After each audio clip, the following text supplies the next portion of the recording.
My colleagues, honorable ministers of state, present here all today, the chairperson and members of the Education and Sports Committee of Parliament, the Permanent Secretary, Ministry of Education and Sports, and your team, the chairperson and members of the board, UNEB, the executive director, UNEB, and your team, the press, distinguished ladies and gentlemen, I must thank God so much today for this day that He has made. We have every reason to rejoice and be glad in it, as UNEB presents to us yet again results of 2 examinations done concurrently. I really thank the chairperson and the board of UNEB, the executive director and his team at the UNEB Secretariat for a very good job done. Yes, please give them a very loud clap. I recall that last year I released the UCE examination results on the 15th of February 2024. This time, we are ready to release today on the 11th of February 2025. That we are a few days earlier must have meant a lot of dedication and hard work. I say again, thank you, UNEB, so much. Now, talking about hard work, it was reassuring to hear that even in this time of hectic business of developing the structures and processes for managing the continuous assessment and end-of-cycle examination under the new lower secondary curriculum, UNEB was also working on attaining of certification from the International Organization for Standardization, as you heard the chair of UNEB explain to us, for ISO 9001-2015 standard for quality management system. This should give further assurance to the public that UNEB is committed to observance of quality processes in executing its mandate. Yes, as we release the results for 2024 UCE candidates, we have candidates that sat examination of the new lower secondary curriculum, and the last cohort, as you heard, of candidates who sat UCE under the old lower secondary curriculum. That was a lot of work in this past year. The latter are the learners who had missed the 2023 UCE examination for various reasons, or those who had not made it and wanted to repeat the examination. This opportunity was provided, as you heard my colleagues explain. It was provided so that such learners were not disadvantaged. I am glad that as a ministry, we thought through this, and UNEB presented a proposal for a one-off UCE examination in 2024 for learners who had been using the previous lower secondary curriculum.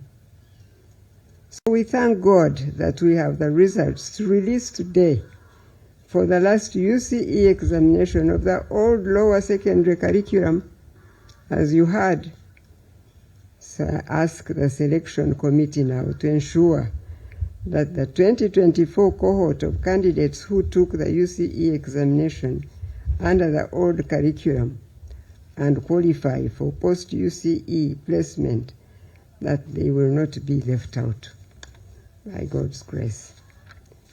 For those learners who yet again did not avail themselves this last opportunity at UCE examination under the previous lower secondary curriculum, I encourage them to look out for other opportunities of progression in education and training through the vocational pathway.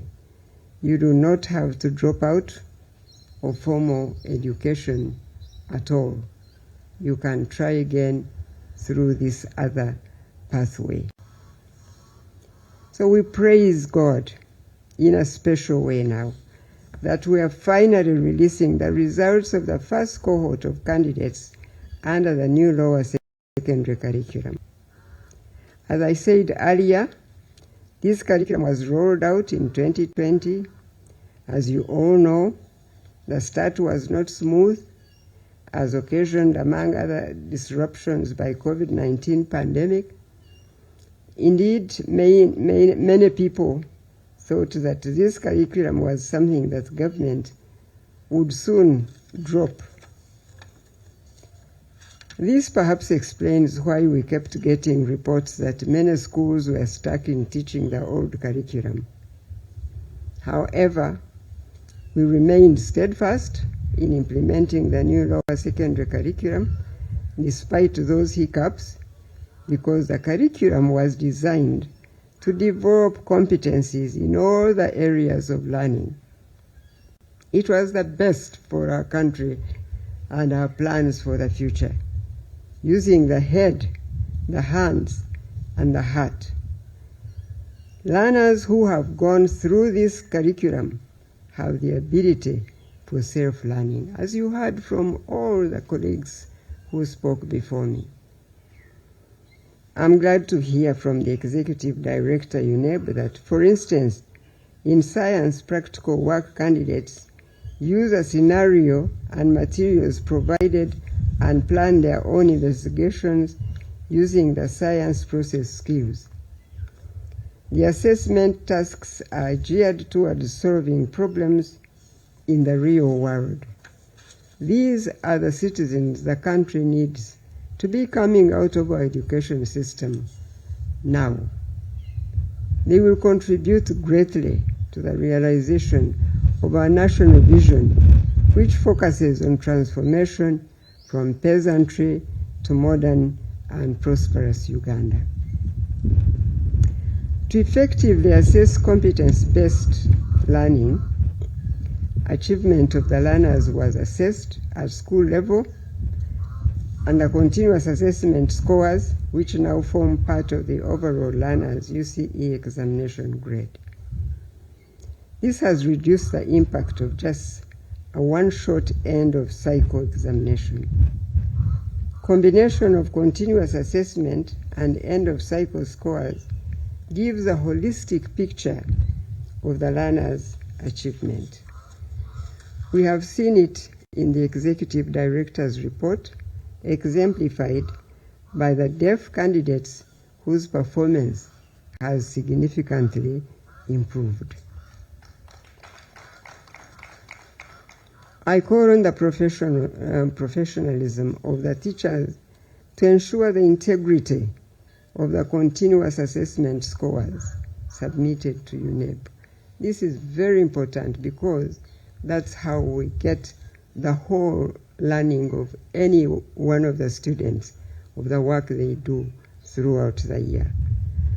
Validity and reliability must be observed in generating these continuous assessment scores so that they reflect the true levels of achievement by the learner. I ask UNEB, within the resources available, to institute a robust training, monitoring, and evaluation system to ensure that schools comply with the guidelines issued on continuous assessment and project work assessment. I thank the National Curriculum Development Center for the hard work in putting the new lower secondary competence-based curriculum in place.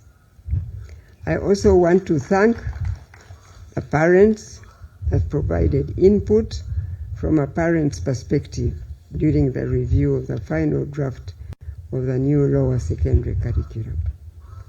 Maybe we don't thank the parents enough but we must remember that they also have a role, and we don't forget to thank them.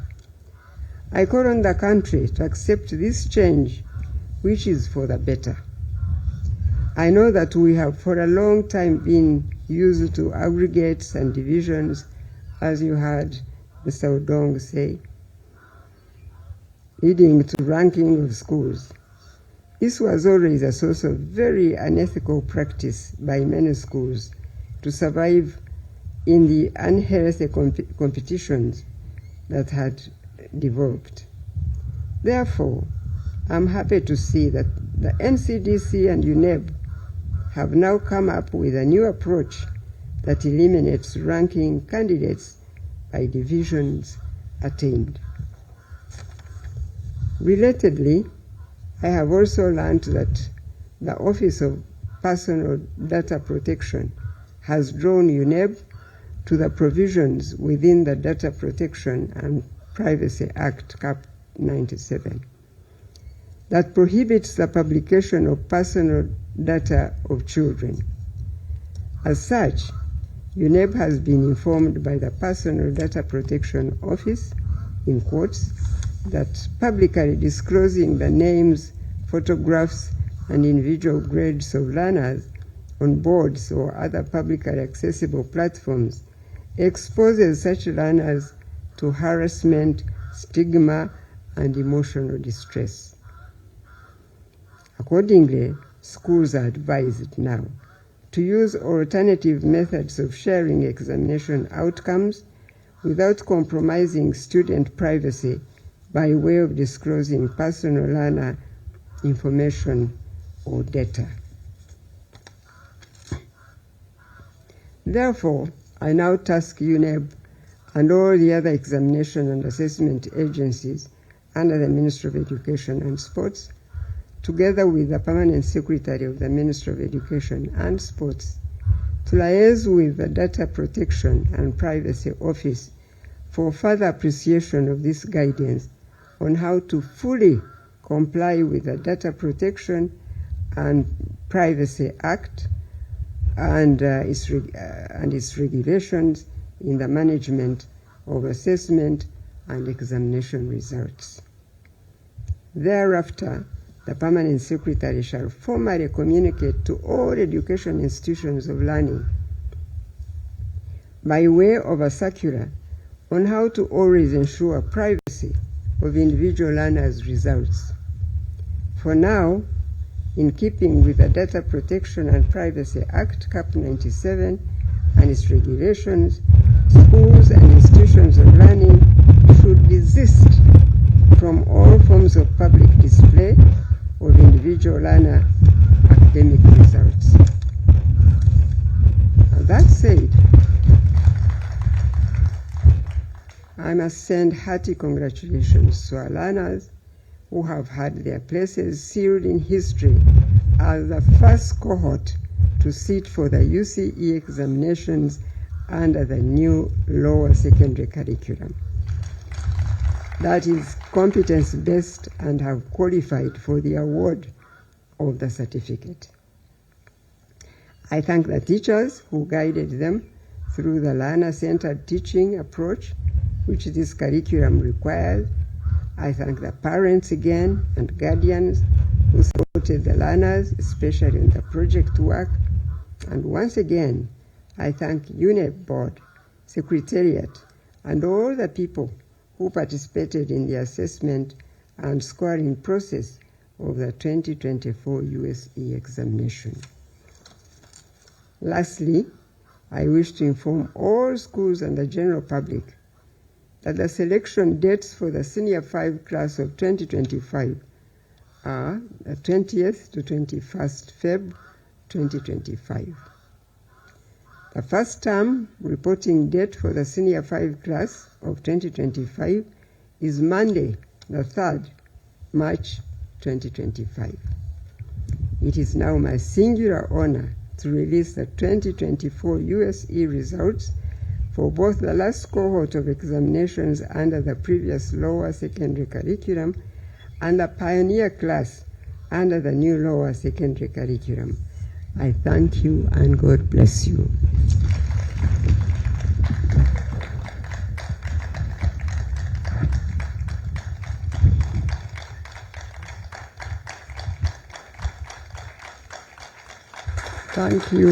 Thank you, Ministry of Education, UNEB, committee in Parliament, everybody related to this work.